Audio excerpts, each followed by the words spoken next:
इस वीडियो में हमें फैक्टराइज करना है x cube plus 9x² y plus 27xy² plus 27y³ को।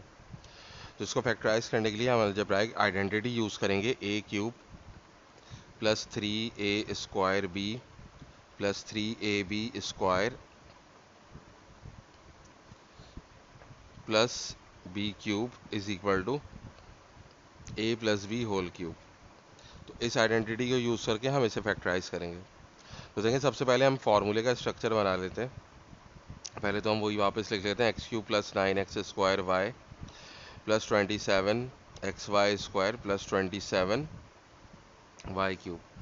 अब इसको हम इस फार्मूले के स्ट्रक्चर में पुट करने की कोशिश करेंगे।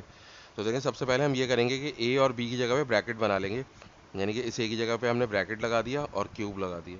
ए के ऊपर क्यूब है, फिर 3, फिर इस ए की जगह पे भी ब्रैकेट लगा दिया और फिर इसके ऊपर स्क्वायर है, और फिर बी है तो बी की जगह पे भी ब्रैकेट लगा दिया। फिर 3a है तो a की जगह पे भी हमने ब्रैकेट लगा दिया, b की जगह पे भी ब्रैकेट लगा दिया और उसके ऊपर स्क्वायर है तो इस ब्रैकेट पे स्क्वायर लगा दिया। फिर प्लस b³ है तो ब्रैकेट लगा के उसके ऊपर क्यूब लगा दिया। अब देखें x³ है यहाँ पे, तो हम यहाँ पे x लिख सकते हैं क्योंकि x का क्यूब क्या होता है, x³ होता है। मतलब a³ की जगह पे x³ है, इसका मतलब है कि a की वैल्यू x है। इसी तरह यहाँ पे 27y³ है, तो हम यहाँ पे 3y³ लिख सकते हैं क्योंकि 3 का क्यूब क्या होगा 27 हो जाएगा और y का क्यूब क्या होगा y³ हो जाएगा। अब देखें b³ की जगह पे क्या लिखा हुआ है 3y का क्यूब लिखा हुआ है, इसका मतलब ये कि b की वैल्यू क्या है 3y है। तो अब देखें क्या होगा कि हम यहाँ पे हमारे पास फॉर्मूले में यहाँ पे a² है तो a की वैल्यू x है, हम यहाँ एक्सपोर्ट कर देंगे। और फिर क्या है b है तो b की वैल्यू 3y है तो हम यहाँ पे 3 पुट कर देंगे। फिर देखें फॉर्मूले में 3a है तो a की जगह पे x है हम पुट कर देंगे, और b² है तो b की जगह पे हम क्या पुट कर देंगे 3y, तो ये 3y का स्क्वायर हो जाएगा।